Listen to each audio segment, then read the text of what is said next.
The third floor doesn't exist. That's on the directory. That's in the fire safety records. That's what every person in the building will tell you if you ask. The company I worked for occupied floors 1 and 2. Above that, server infrastructure, sealed storage, no personnel, no access without prior authorization from facilities. I used the bathroom on the third floor 11 times. I don't remember the first time I went up. That's the part I need you to hold on to before I tell you anything else. Not just that the bathroom exists when it shouldn't, but that I can't account for how I first found it. The plumbing was decommissioned in 2003. The records confirm it. The building directory confirms it. There is no bathroom on the third floor, and I don't remember finding it. I'm going to tell this in order. I won't exaggerate. I won't interpret just what happened. I started at the company in March, mid-level compliance work, the kind of job where you read documents nobody else wants to read. The building was a converted insurance firm, bottom 2 floors occupied, the rest officially sealed. The first time I went to the third floor, I didn't decide to. April, 6 weeks in. I took the stairs because the elevator was slow, and I was late for a call. I count steps when I'm anxious. 2 flights, 28 steps, second floor. That's the route. That's always been the route. Here's what I remember. I counted, and then I was already in a hallway. Not the second floor hallway.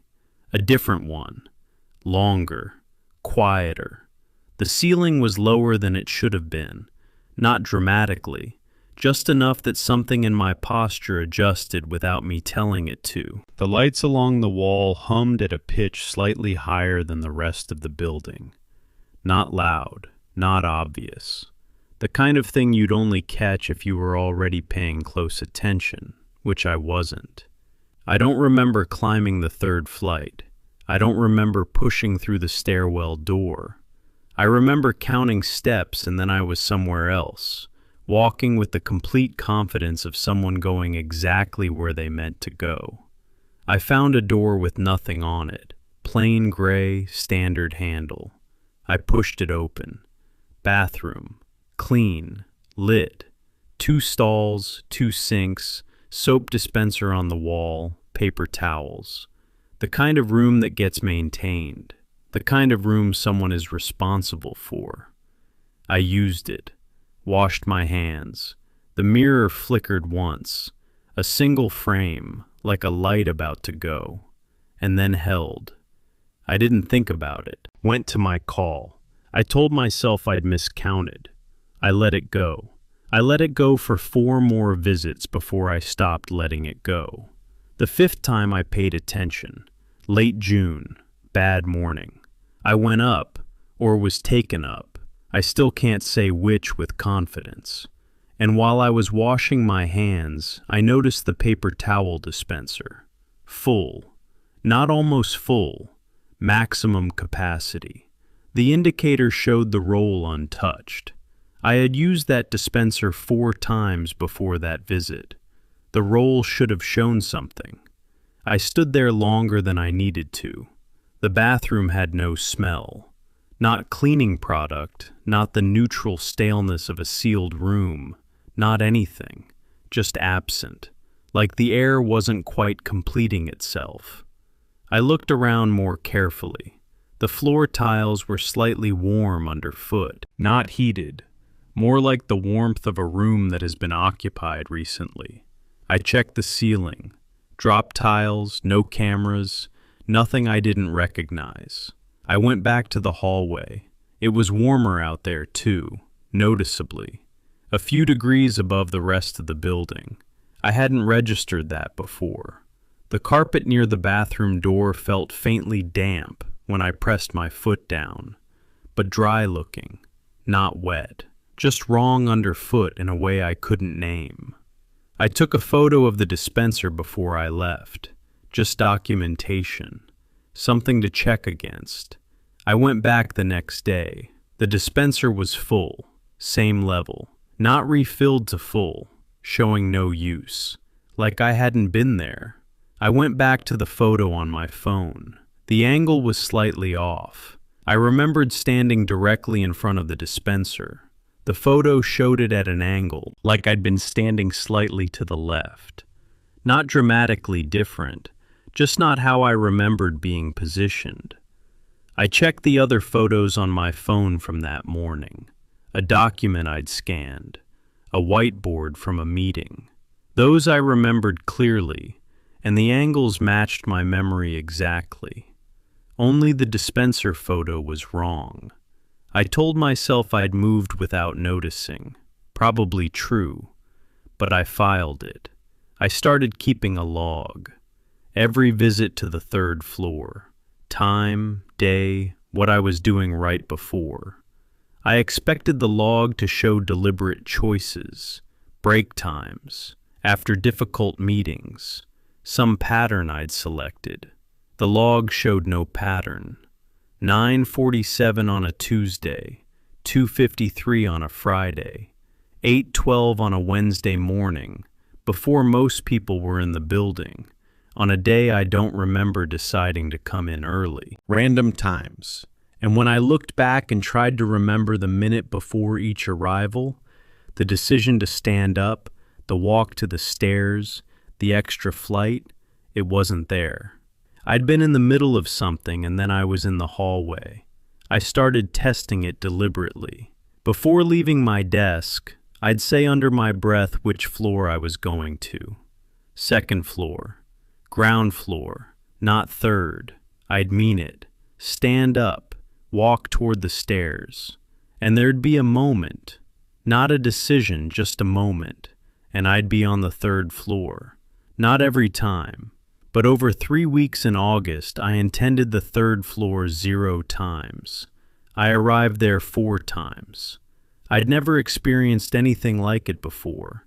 I haven't experienced anything like it since. I didn't tell anyone, but I kept going back. The hallway changed on me once. I'd walked it maybe a dozen times by October. 30 meters roughly. 3 doors on each side. Window at the far end overlooking a parking structure. One afternoon I walked it and it took longer. Not dramatically longer, but I counted my steps going down and counted them coming back. And coming back took more steps than going. Not possible, given a straight hallway, but that's what the count showed. I walked it again. Same result. More steps returning than going. The window at the far end seemed further away than the length of the floor should have allowed. Like the perspective was slightly miscalibrated. Like the hallway was a degree or two longer than it had any right to be. I stood in the middle of it and looked at both ends. Everything looked straight. I walked it again. This time I didn't count. I just walked. It felt fine. Normal length. Normal everything. Except on the way back, the air felt different, slightly thicker, like pressure that hadn't been there going in. Not painful, not dramatic, just the faint sense that the space was doing something it hadn't been doing a minute earlier. I don't know what to do with that. I've never known what to do with that. In September, I saw my colleague Diane come through the stairwell door from the third floor. She looked at me when she came through and her expression was slightly wrong. Not scared, not guilty, more like someone interrupted in the middle of a thought they hadn't finished.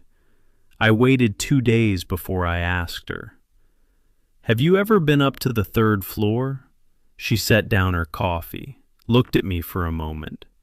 "How long have you been going up there?" she said. We talked for 40 minutes. Diane had found the bathroom in July, a month after I had.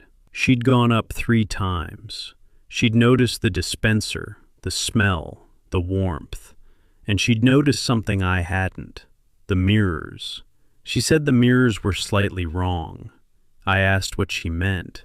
She said, "When you first look into the mirror, the moment your eyes find your reflection, there's a delay. just a fraction of a second. Like the mirror needs a moment to decide what to show you. I'd never noticed it. The next time I went up, I watched for it. She was right. Half a second at most. Barely there. Like something processing.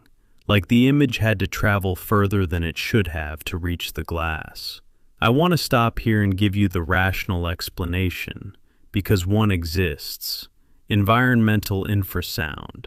Large HVAC systems, server rooms, temperature control units. They all produce low-frequency sound below the threshold of hearing. These waves affect people, anxiety, the sense of being watched, visual disturbances.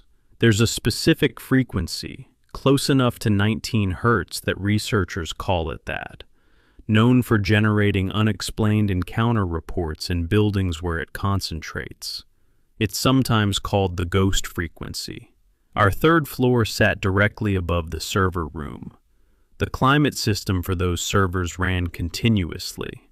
It's entirely plausible the third floor had elevated infrasound levels. But I went back to the actual research literature and found a problem. Infrasound perceptual effects require sustained exposure, 20 minutes minimum. The documented studies used extended chamber sessions. I was in that bathroom for 3 minutes per visit, 5 on longer ones. That's not enough exposure time to produce reliable visual artifacts, not according to the research. So, infrasound is a partial explanation. Something was probably affecting perception in that space. I can't dismiss it entirely, but it doesn't close the gap. It doesn't explain 4 people independently describing the same mirror delay without having compared notes first. And it doesn't explain the paper towel dispenser at all, because the dispenser is not a perception. It's a physical object. It either contains paper towels or it doesn't. It was always full. Marcus had been to the third floor. He told me in November. We'd been circling it for months, both of us asking sideways questions, and I finally stopped pretending it was casual. He'd been up twice. First time before I started. He'd gone looking for archive material, found the bathroom, noticed it seemed too well maintained for a space with no supposed occupants. Thought nothing of it. Second time was the week before I asked him. He'd gone back because he kept thinking about the details and they wouldn't stack into anything normal. He confirmed the mirrors without me mentioning Diane. He said they were wrong in a way he couldn't describe. He looked at me for a moment and said, "You've been going up there a lot, haven't you?" Not a question. The second person was someone I'll call Priya, IT department. She had legitimate reasons to be near the server room. Priya found a second bathroom, not the one I'd been using. Different door, different location on the floor, closer to the servers. Same layout, same dispenser, same absence of smell. She'd used it once. Afterward, she stood in the hallway and couldn't reconstruct how she'd gotten from the server room to where she was standing. The path had gone from her memory while she was still on the floor. She used the word scared once, then didn't again. I asked about the mirrors. She said she'd made a point of not looking. She'd felt, standing in that bathroom, that the mirror was waiting, that it had something to show her, and was patient about when she'd be ready to see it. She wasn't ready. She left. I went up that afternoon and walked the hallway twice, tried every door, couldn't find a second bathroom. That doesn't mean it wasn't there. The third person is the one I've thought about most. I'll call him David. He worked at the company for 6 months before resigning suddenly in December. The week before he left, I mentioned, sideways, that I'd been curious about the third floor. He stopped. "Have you used the bathroom up there?" "Yes." "How many times?" 11. He was quiet for a while. Then, "I went once. I had a bad reaction to the mirrors. I asked what he meant by bad. He said, "I saw something that wasn't mine, in the reflection. Not my face, a face. And then I blinked and it was mine again." I asked if he thought it was infrasound, a perceptual disturbance. He said, "Yes, I think so. I'm fairly certain." He paused. "But I want you to know it didn't feel like that when it was happening." His last day was December 19th. I never spoke to him again. The building was constructed in 1961. The original tenant, an insurance firm called Hollander Brecht Associates, occupied it from 1961 until 1978. They left when the company dissolved, publicly described as financial restructuring. A real estate firm took over through the 1980s. A medical records company operated there from 1991 to 2003. During that last period, the building was renovated. Fire safety reports from the city's public records portal describe HVAC upgrades, server infrastructure installation, and, the phrase that stopped me, decommissioning of non-compliant plumbing on floors 3 and above. The 2003 exit report listed all third-floor plumbing as sealed and decommissioned. The 2009 report, when my company moved in, confirmed it. No active plumbing, no bathroom facilities. Third floor, server and storage only. But I had used both faucets, normal pressure, normal temperature. The water drained. The decommissioning report had a discrepancy I missed on my first read. The work was listed as completed on a Tuesday in October 2003. The inspector's sign-off was dated the previous Friday, 4 days before the work was recorded as finished. Clerical error. Almost certainly clerical error. But if you take the dates at face value, the inspector signed off on work that hadn't been done, which means the plumbing was never officially sealed, which means on paper, in the records, the bathroom doesn't exist.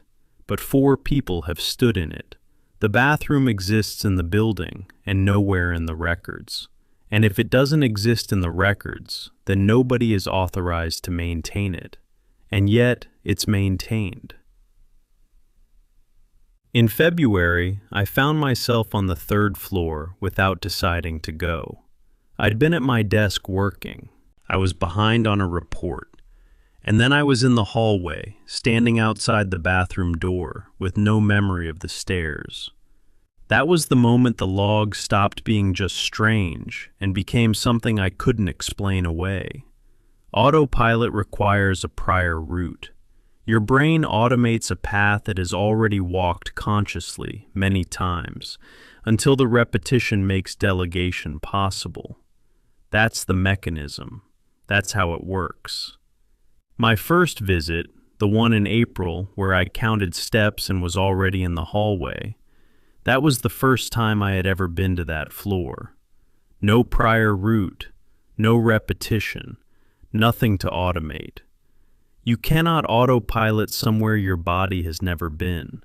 So either my first visit wasn't my first visit, and there are trips I have no memory of at all, from before I started counting anything, or the route was put there by something that wasn't me.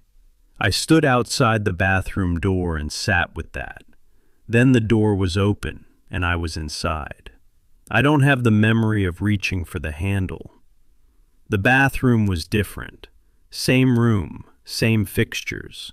Paper towel dispenser full, as always. But the stall that had always been closed was open. Something was on the floor, a lanyard, ID badge attached, sitting like someone had set it down and not come back. The badge read, Facilities Department, Hollander Brecht Associates. Hollander Brecht, the firm that left in 1978, 46 years before I found it on the floor. I picked it up. I looked at the photo. Middle-aged person, dark hair, standard office portrait expression. I couldn't find any record of this individual anywhere. Not in employment records, not in digitized newspaper archives, not in anything connected to this company, this city, this building. The photo had a mirror in the background. ID badge photos are taken against blank walls. There is no standard reason for a mirror to be visible in the background, but the camera had caught one, at an angle, barely visible. The reflection showed one more person than was in the frame, small, at the edge of the mirror's angle, facing the camera, not facing the same direction as the person whose badge it was, facing the camera directly, looking at whoever was holding it, not blurred the way motion blurs, blurred like it was never fully there to begin with, like the image had been captured mid-arrival. The face wasn't distorted, it was simply too still. I've zoomed in as many times as the resolution allows. The face is too blurred to be certain of, but the orientation is not ambiguous. On my last day at the company, I went up one final time. I stood in the hallway, didn't go into the bathroom, just stood there. The hum from the server room, the window at the end, gray morning light, parking structure beyond, the doors, all unmarked. I walked the hallway slowly, looking at each door. 5 of the 6 doors had no markings. Smooth gray surfaces, handles, nothing else. The 4th door on the left had numbers scratched into it. Not a sign, not a label. Just digits pressed hard into the surface with something sharp, the way someone marks a place they expect to come back to. I recognized the pattern before I understood what it was. Something about the sequence was familiar in the way that your own handwriting is familiar. Not read, just known. Then I understood. It was my apartment number. Not close, not similar, the exact number. The building 3 blocks from that office. The apartment I'd lived in for the past 14 months. I stood there for a while. Then I left and didn't go back. 3 months after I left the company, Marcus emailed, touching base, new job. Then, as a footnote, work had been done on the 3rd floor, a card reader installed on the stairwell door, a security upgrade, facilities said. He'd seen people up there during the install, 2 days of them, people he didn't recognize, all wearing the same thing. He couldn't describe it as uniforms, more like they were equipped for something, dressed for a specific task no one had named. He'd asked someone in facilities about the work. She'd looked at him and said, "What work on the 3rd floor?" He emailed me this like he was unsure I'd care. I cared. After that, I asked the others, Diane, Priya, Marcus, how they'd first found the bathroom, how they'd gotten there the first time. Diane, she didn't know. She remembered being there. She didn't remember deciding. Priya, she'd gone up to check the servers. The bathroom she used wasn't near the servers. She didn't know how she'd gotten from one to the other. Marcus, his first visit had been deliberate, looking for archive files. His second visit, the one where he'd gone back because he couldn't stop thinking about it, he said that one had felt compelled. Not decided, compelled, like going and then noticing he'd gone. David's email bounced. So, 5 people, 5 first visits, at least 3 with no memory of deciding. Autopilot doesn't route you somewhere new. You can't build a reflex to a place you've never been. We were not finding that floor. We were being directed to it. And whatever was doing the directing didn't need our consent. It just needed us to be walking. I'm going to give you the full rational explanation because you deserve it, and because I spent a long time trying to believe it. Infrasound, partial mechanism, real effect, doesn't account for exposure time or for 4 independent mirror observations. Decommissioning error, plausible clerical mistake. Doesn't explain functional plumbing or maintenance with no authorized party. Contractor left the badge. Possible. Doesn't explain a 1978 employee ID on a floor sealed in 2003. Photo angle. I moved without noticing, probably. But I don't remember moving. Apartment number on the door. I don't have an explanation for that. I've tried to build one for 2 years. All of these explanations coexist peacefully. They're each individually plausible. They require me to believe every data point has its own independent mundane cause, and that none of them are connected. I don't believe that. 6 months after Marcus's email, I got a message. Not from Marcus, not from Diane or Priya, from someone at the company I'd barely known. Different department, no reason to be in contact. 2 sentences. I found something you left on the 3rd floor. I think you should know it's still there. I wrote back in 10 minutes, asked every question I could think of. No response. 2 more emails over the following week, going through, not bouncing, no reply. I looked them up. They had left the company 4 months before that message arrived. The company directory showed a departure date of June. The message came in October. The email address, a company address, should have been deactivated. I looked further. LinkedIn showed their departure as May, a month earlier than the directory. Their last public LinkedIn activity was 2 weeks before they contacted me. So, active online in late September, messaging me in October from a company address inactive since May or June, depending on which record you trust. I emailed the personal address I found. No response. I have no explanation for who sent that message. I have no idea what I left on the 3rd floor. I don't remember leaving anything, but I don't remember half my visits. I'm in a different city now.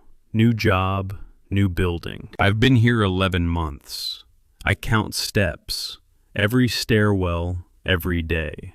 I say the floor out loud before I go. I track where I intend to go versus where I arrive. I haven't lost a visit, not one unaccounted trip. I've been careful, but there's something I should tell you. 3 weeks ago, I was checking the building directory in my new office. Standard thing. Looking up a room number. I was scrolling through the floors.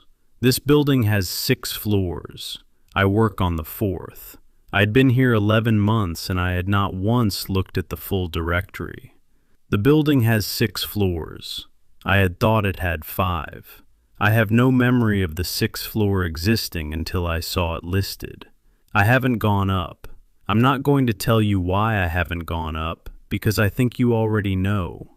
What I'll tell you is this. Last week I was in the stairwell, going to a meeting on 3. I was counting, carefully, out loud in my head. I counted 4 flights. I was on the landing for floor 5. I stood there for a moment. Then I went back down and took the elevator, and I haven't used the stairs since. The paper towel dispenser in the bathroom on my floor was full this morning. It is always full. I've been telling myself that's normal. That facilities restocks every night, that this is how maintained buildings work. I've been telling myself that for 11 months. I counted how many times I've used it, how many times it should show some reduction. It never does. It was full on my first day.